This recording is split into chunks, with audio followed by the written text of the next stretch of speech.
আমার আজকের রেসিপি ইলিশের ডিমের তেল ঝোল। আজকে আমি এটা কিন্তু খুবই সহজ পদ্ধতিতে এবং খুব ঝটপট বানিয়ে দেখাবো। আর এই ইলিশের তেল ঝোলটা কিন্তু স্পেশালি গরম সাদা ভাতের সঙ্গে খেতে দুর্দান্ত লাগে। তবে এটাকে টেস্টি করে বানানোর জন্য কিন্তু অবশ্যই কিছু টিপস অ্যান্ড ট্রিক্স অ্যাপ্লাই করার দরকার হয়, আর সেগুলোই আমি আজকের এই ভিডিওতে দেখাবো। ফ্রেন্ডস, আমি মৌসুমি আর আপনারা দেখছেন আমার cooking channel Moushumi's cuisine in USA. আশা করি আমার আজকের রেসিপিটা আপনারা লাইক করবেন, সো প্লিজ স্টে টিউন।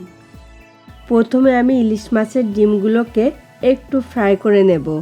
তার জন্য আমি একটা ফ্রাইং প্যানে দিয়ে দিচ্ছি পরিমাণ মতো সর্ষের তেল।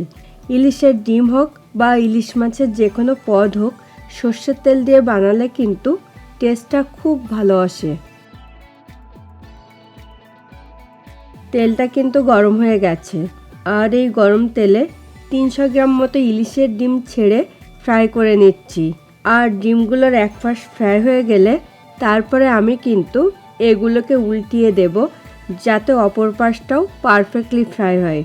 এখন আমি এগুলোকে খুব সাবধানে উল্টিয়ে দিচ্ছি। আর এই ইলিশের ডিমটা কিন্তু ফ্রাই হতে খুব বেশি একটা টাইম লাগে না। দেখুন, এগুলো কিন্তু আমার পারফেক্টলি ফ্রাই হয়ে গেছে। এখন আমি এগুলোকে অন্য পাত্রে তুলে নিচ্ছি। একটা প্যান কিন্তু আমি ওভেনে বসিয়ে দিয়েছি। এবার আমি এটাতে দিয়ে দিচ্ছি পরিমাণ মতো সর্ষের তেল।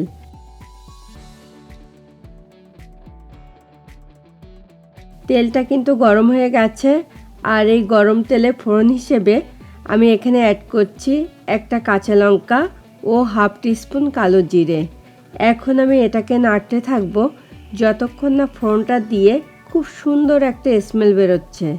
আর গরম তেলে কাঁচা লঙ্কাটা অ্যাড করার সময় কিন্তু অবশ্যই একটু ফাটিয়ে বা এভাবে ভেঙে অ্যাড করবেন, তাহলে দেখবেন যে তেল ছিটকে পড়ার চান্সটা কিন্তু একদমই থাকবে না। ফোড়নটা দিয়ে কিন্তু অলরেডি খুব সুন্দর একটা স্মেল চলে এসেছে। আর এই পর্যায়ে আমি এখানে অ্যাড করছি 1 টিস্পুন কাশ্মীরি লঙ্কার গুঁড়ো। আর এই পর্যায়ে কাশ্মীরি লঙ্কার গুঁড়োটা অ্যাড করলে কিন্তু ইলিশের ডিমের তেল ঝোলে খুব সুন্দর একটা কালার আসতে হেল্প করবে।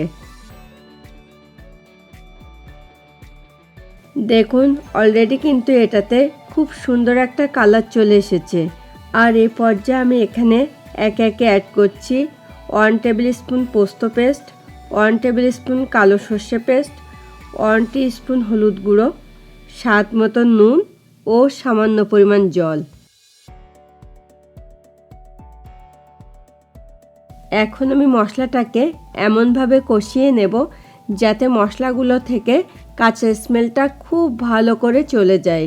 আর আমার আজকের এই রেসিপিটা আপনাদের ভালো লাগলে কিন্তু প্লিজ ভিডিওটাতে একটা লাইক করে দেবেন এবং কমেন্ট করে কিন্তু আপনাদের মতামতটা জানাতে অবশ্যই ভুলবেন না।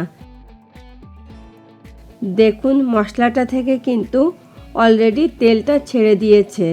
আর এই পর্যায়ে আমি এখানে পরিমাণ মতো জল অ্যাড করে এটার সঙ্গে একটু মিশিয়ে নিচ্ছি।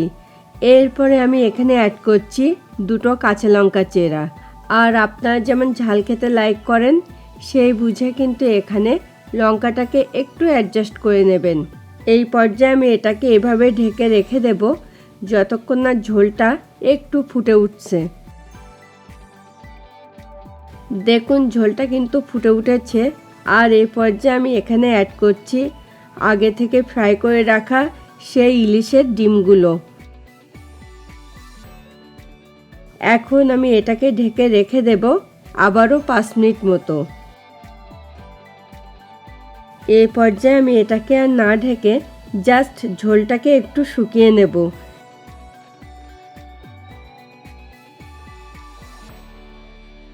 দেখুন, তেলটা কিন্তু উপরে উঠে এসেছে। আর এই পর্যায়ে আমি ঝোলটাকে এর থেকে বেশি শুকাবো না।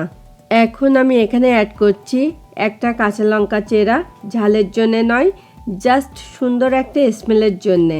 সব শেষে আমি এখানে অ্যাড করছি কিছুটা কাঁচা সর্ষের তেল।